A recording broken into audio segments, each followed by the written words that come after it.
उस रात कोई युद्ध नहीं हुआ, लेकिन एक रेखा खींच दी गई दो शक्तियों के बीच। एक जो बदलाव लाना चाहती थी और दूसरी जो बदलाव से डरने वालों की रक्षक बन चुकी। नवग्रह की छाया। मीरा अब केवल गांव की नहीं रही थी, वह एक प्रतीक बन चुकी थी सत्य, साहस और परिवर्तन का। जिन लोगों ने कभी उसे शापित कहा था, वे अब उसका मार्ग प्रशस्त करते थे। लेकिन समय कभी स्थिर नहीं रहता। जहां प्रकाश बढ़ता है, वहां छाया भी गहरी होती है। एक शाम जब मीरा अपने घर के आंगन में शांत ध्यान में बैठी थी, आचार्य देवनाथ तेजी से वहां पहुंचे। उनके चेहरे पर चिंता की लकीरें थीं। मीरा, उन्होंने कहा, कुछ घट रहा है। दूसरे गांवों से संदेश आए हैं, लोग एक नई छाया शक्ति की बात कर रहे हैं, जो रात्रि के समय प्रकट होती है और जिनके शरीर पर कालचक्र की छाया दिखाई देती है। वे कहते हैं, यह शक्ति नवग्रह के विरुद्ध खड़ी है। मीरा ने आंखें खोली। क्या तुमने उसका नाम सुना है? हाँ, आचार्य ने धीमे स्वर में कहा, उसे नीलच्छाया कहा जाता है। यह एक प्राचीन आत्मा है, जिसे कभी नवग्रहों ने ही नष्ट कर दिया था, क्योंकि वह अपनी नियति स्वयं लिखना चाहती थी। अब वह वापस आई है और उसका कहना है, अगर मीरा नवग्रह बनी है तो वह छाया की देवी बनेगी। मीरा की दृष्टि स्थिर हो गई।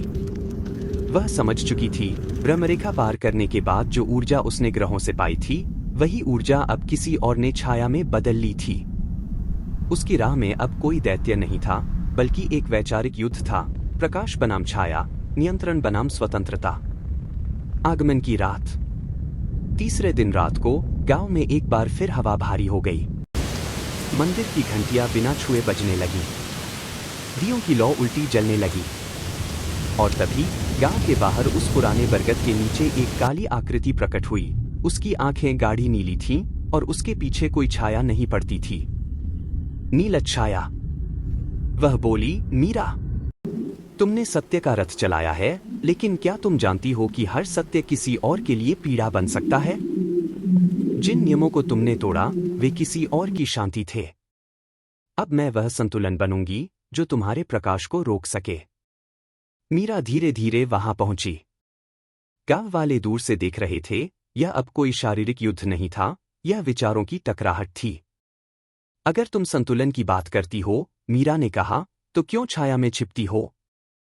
सामने आओ और कहो कि तुम किसके लिए लड़ रही हो। नीलच्छाया की आवाज गूंजी, मैं उन सबके लिए हूं जो तुम्हारे प्रकाश में अंधे हो गए हैं। हर कोई सत्य का भार नहीं उठा सकता, मीरा। कुछ लोगों को भ्रम चाहिए होता है, उन्हें डर में जीने की आदत होती है। तुम उनसे वह भ्रम छीन रही हो। संघर्ष की शुरुआत। मीरा ने अपनी हथेली पर एक मंत्र चिन्ह उभारा, जो उसने ब्रह्मरेखा से प्राप्त किया था। यह चिन्ह न कोई अस्त्र था, न शस्त्र, यह केवल चेतना का चिन्ह था। जैसे ही वह चिन्ह चमका, नीलच्छाया थोड़ी पीछे हटी। तुम्हारा प्रकाश चुभता है, वह फुफकारती हुई बोली।